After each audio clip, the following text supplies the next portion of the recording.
चलिए खबरों में आगे बढ़ते बताते चले कि लोकसभा चुनाव से जुड़ी इस वक्त की बड़ी खबर यह है कि हरीश चौधरी पंजाब के ऑब्जर्वर बनाए गए हैं और वहीं सचिन पायलट भी दिल्ली नॉर्थ ईस्ट के ऑब्जर्वर बनाए गए हैं। सीपी जोशी बनाए गए हैं चांदनी चौक के ऑब्जर्वर, तो वीरेंद्र चौधरी बनाए गए हैं दिल्ली नॉर्थ वेस्ट के ऑब्जर्वर।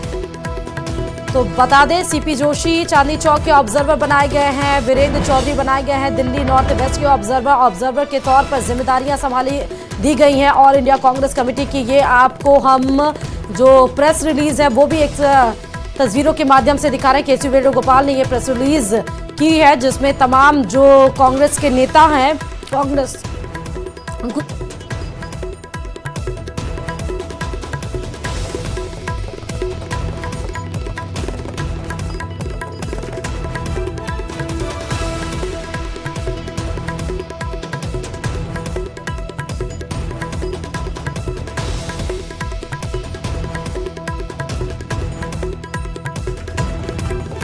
तो आपको फिर से नाम बताते हैं। सीपी जोशी जहां चांदनी चौक के ऑब्जर्वर बनाए गए हैं, वहीं वीरेंद्र चौधरी बनाए गए हैं दिल्ली नॉर्थ वेस्ट के ऑब्जर्वर।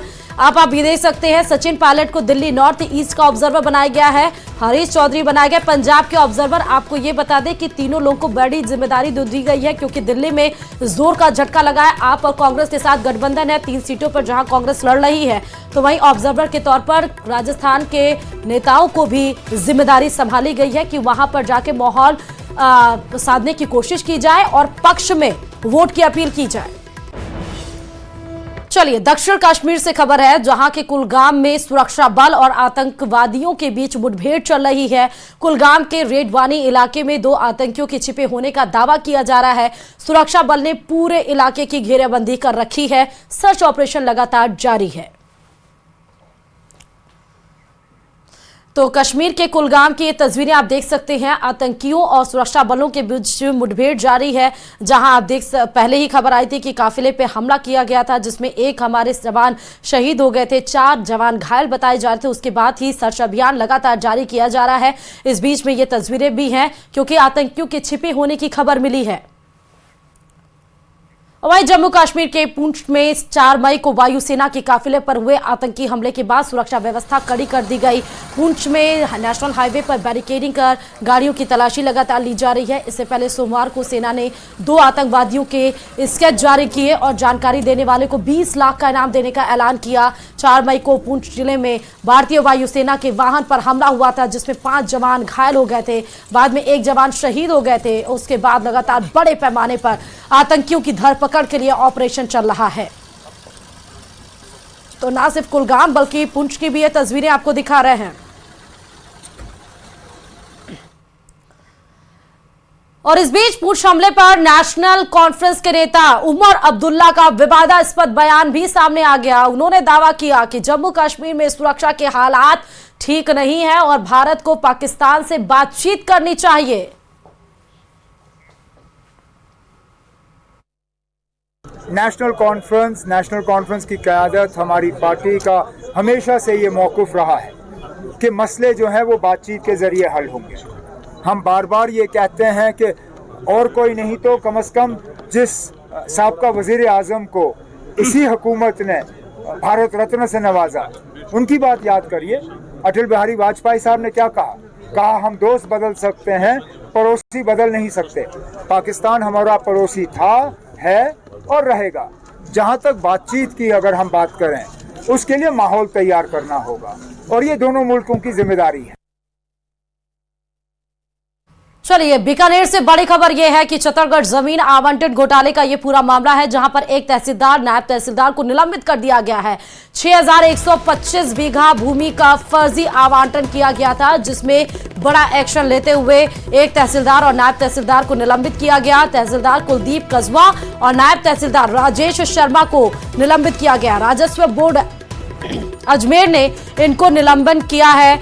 जिला कलेक्टर नम्रता वृष्णी ने बोर्ड की चार्जशीट तैयार की थी और दोनों वर्तमान जिले से बाहर पदस्थापित हैं। दोनों के खिलाफ पुलिस में मामला भी दर्ज है। कुलदीप वर्तमान में श्री गंगानगर के सादुल शहर में तहसीलदार है, तो वहीं राजेश शर्मा राजियासर में नायब तहसीलदार है।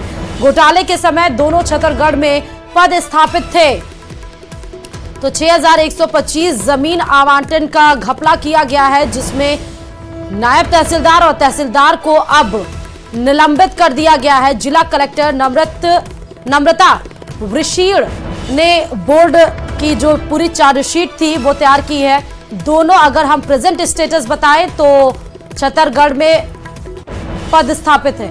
विक्रम हमारे संवाददाता इस खबर पर जुड़े हुए हैं। जमीन आवंटन घोटाले में बड़ा एक्शन विक्रम लिया गया है, क्या जानकारी देंगे? देखिए, निश्चित रूप से ये बहुत ही बड़ा एक घोटाला है बीकानेर का, और इसमें जो है बड़े पैमाने पर तहसीलदार और अन्य कर्मचारियों ने मिलीभगत करते हुए हजारों बीघा जो जमीन है वो फर्जी आवंटन किया था। और इसमें अभी एक बड़ी कार्रवाई हुई है और तहसीलदार और एक नायब तहसीलदार को निलंबित किया गया है राजस्व बोर्ड की तरफ से।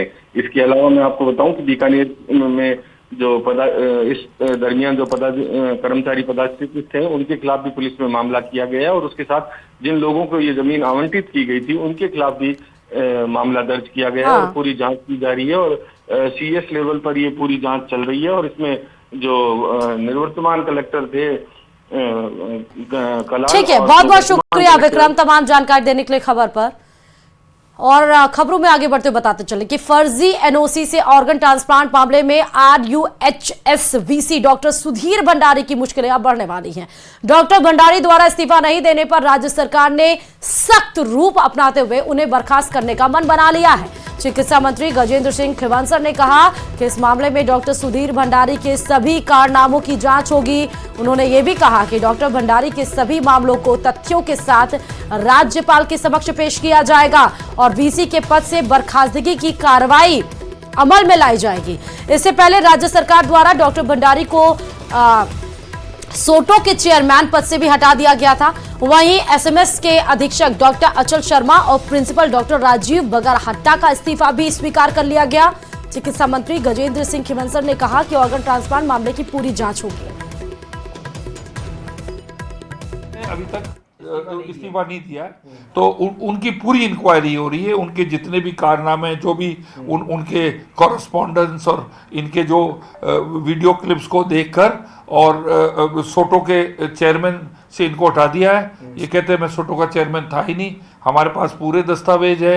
ये सितंबर 2023 तक टेबल पे बैठकर अपना प्लेकार्ड चेयरमैन सोटो के नाम से ये सब सर्टिफिकेट्स इन्होंने बच्चों को दिए, जिसके अंदर तारीख भी लिखी हुई है और इनका नाम भी लिखा हुआ है।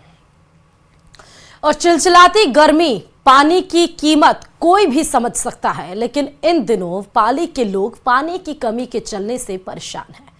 लोगों का कहना है कि पानी कई कई दिन में आता है, जिसके चलते लोगों को भारी परेशानी का सामना करना पड़ता है। देखिए रिपोर्ट। नहीं आवे रही हो हाथ नो एक दिन आवे रही है। तो पानी के लिए हमारे पूरी समस्या है।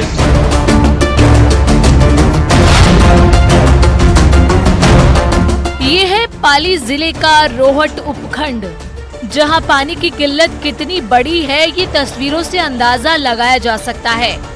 बढ़ती गर्मी के साथ ही कई गांवों में जल संकट गहराने लगा है, लेकिन भूंडावास ग्राम पंचायत के सेदरिया गांव के हालात और भी खराब हैं। गांव में पानी 10 से 15 दिन में एक बार आ रहा है, जिसके चलते गांव में पानी की आपूर्ति के लिए मंगाई जा रही पानी की टंकी पर लोगों की भारी भीड़ इकट्ठा हो जाती है। हमारे पानी 7-8 दिनों से आता है जियालार में, और तालाब का पानी बिल्कुल गंदा है, खराब है। और सरपंच साहब को कभी बार बताया कि पानी हमारे को समय पर दे, जो पशु मवेशी पानी नहीं पी रहे थे। बहुत पानी के लिए परेशान। अभी लाइन है तो वो भी आज नहीं आई। बाकी सब गाँव में लाइन आ गई, हमारे गाँव में लाइन नहीं आई पानी की। तो पानी के लिए हमारे पूरी समस्या है। गर्मियों की शुरुआत में हालात इतने खराब हैं, ऐसे में आने वाले दिनों में ये समस्या और ज्यादा बढ़ सकती है। पानी तकलीफ है, पब्लिक तरह मरी हुई है, तालाब में पानी खराब है। लैंड कर दिया तो आवे लैंड कितनी पब्लिक मरी रही पानी बनो पानी नहीं आवे रही हो हाथ नो एक दिन आवे रही है। घणी सरपंच ने अतला दोहरिया, उप सरपंच में अतला दोहरिया, तो भी लैंड ही नहीं आई है अभी तक हाल फिलहाल। आवने से सिद्धरे गाँव में दुख गणो है, पानी कुनी नहीं है सा। इंसानों के साथ साथ पशुओं का हाल भी बेहाल है। गांव वालों को पानी के लिए इधर उधर भटकना पड़ रहा है। खास बात यह है कि जल मिशन योजना के तहत गांव में पाइपलाइन बिछाई जानी थी, लेकिन कनेक्शन करना तो दूर, अभी तक गांव में पाइपलाइन ही नहीं बिछ पाई है। ऐसे में ग्रामीण पानी की टंकी पर निर्भर कर रहे हैं। पाली से न्यूज़ 18 राजस्थान के लिए श्यामलाल चौधरी की रिपोर्ट।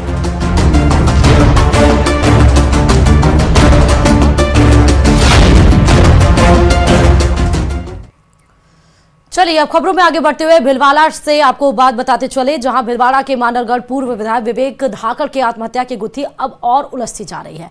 विवेक धाकड़ के बाद अब पूर्व विधायक विवेक धाकड़ की बेटी और उनकी पत्नी का वीडियो सोशल मीडिया पर वायरल हुआ है, जिसमें दोनों मां और बेटी ने पूर्व विधायक विवेक धाकड़ के मौत के मामले में निष्पक्ष जांच करने और पूर्व विधायक विवेक धाकड़ के पिता कन्हैयालाल धाकड़ पर मारपीट करने का आरोप लगाया। वहीं इसके बाद दोनों मां बेटी ने पुलिस अधीक्षक के समक्ष सक्षम एक रिपोर्ट भी पेश की है। एसपी ने उन्हें निष्पक्ष जांच का आश्वासन भी दिया है। एक माह पहले पूर्व विधायक विवेक धाकड़ का वो सुसाइड किया था, वो भूखे हुए लड़के पाए गए थे। उसके बाद में फिर हमने हमारा दर्ज करके उसकी जांच करी थी। उस जांच के सिलसिले में भी उनकी जांच जारी है और कल इनका आपस में कुछ काशनी होगी, क्योंकि आप वीडियो वगैरह जारी हुआ इसकी तो मुझे कोई जानकारी है नहीं। चलिए अब बात कोटा की कर लेते हैं। कोटा की दिगोद इलाके में केमिकल प्लांट के लिए करोड़ों रुपए में जमीन का सौदा कर साई के नाम पर 40 लाख रुपए की ठगी की वारदात को अंजाम देने का मामला सामने आया है। पुलिस ने इस मामले में अंतर्राज्यीय ठग गिरोह का भांडाफोड़ 3 आरोपियों को गिरफ्तार कर लिया है। आरोपी नवाब अली अंतर्राज्यीय ठग गिरोह का शातिर ठग है। आरोपी प्रदेश में इस तरह की हैं। राजेंद्र मीणा ने इस मामले में रिपोर्ट दर्ज कार्रवाई की थी और आरोपियों ने 25 बीघा जमीन चिन्हित की और 5 करोड़ में सौदा तय किया। राजेंद्र मीणा से साई के नाम पर एग्रीमेंट करवाने के लिए 40 लाख रुपए की मांग की गई। मोटा मुनाफा के चक्कर में प्रॉपर्टी डीलर राजेंद्र मीणा फंस गया और ठगी का शिकार हो गया।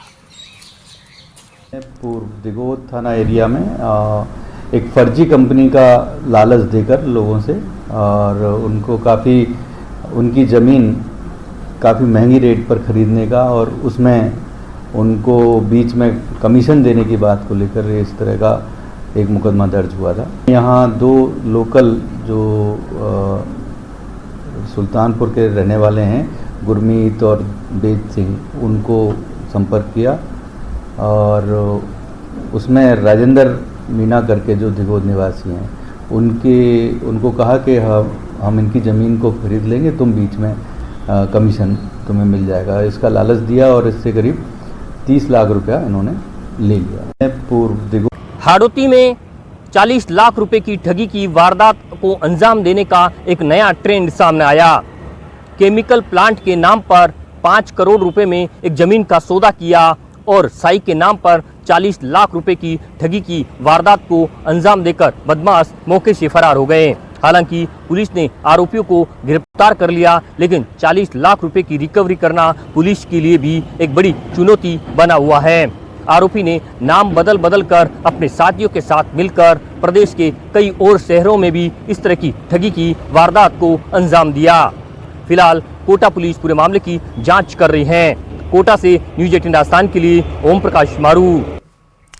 चलिए तमाम खबरों के साथ इस बुलेटिन में फिलहाल इतना ही। और खबरों के लिए देखते रहिए न्यूज़ 18 राजस्थान।